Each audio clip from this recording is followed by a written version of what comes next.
Right on time. Thank you for joining me. Let's leap into today's story, which is an example of a troubled spirit. A remarkable circumstance occurred some years ago at Kirkcaldy, when a person for whose truth and respectability I can vouch was living in the family of a Colonel M. The house they inhabited was at one extremity of the town and stood in a sort of paddock. One evening, when Colonel M had dined out, and there was nobody at home but Mrs. M, her son, a boy about 12 years, and Anne, the maid, my informant, Mrs. M called the latter and directed her attention to a soldier who was walking backwards and forwards in the drying grounds behind the house where some linen was hanging out to dry. She said she wondered what he could be doing there, and bade Anne fetch in the linen lest he should purloin any of it. The girl, fearing that he might be some ill-disposed person, felt afraid, but Mrs. M reassured her that she would be watching from the window to make sure that nothing happened. Anne went out, but still apprehensive of the man's intentions, she turned her back to him and hastily pulled down the linen and carried it back into the house. The soldier himself continued his walking all the while, bearing her no regard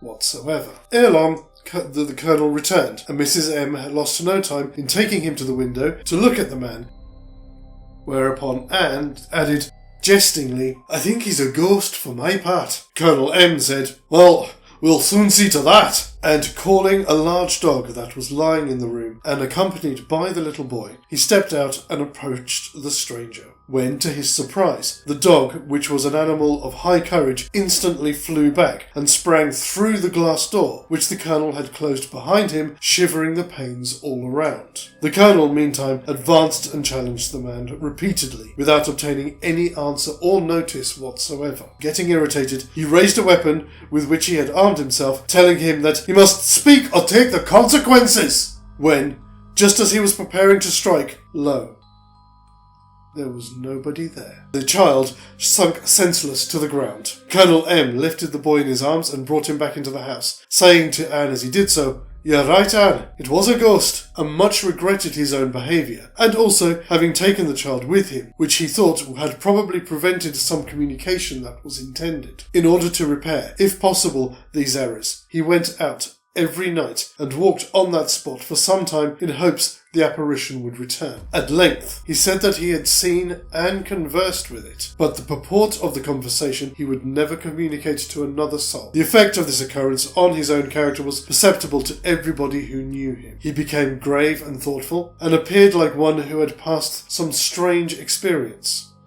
Thank you. I will be back on Wednesday with another.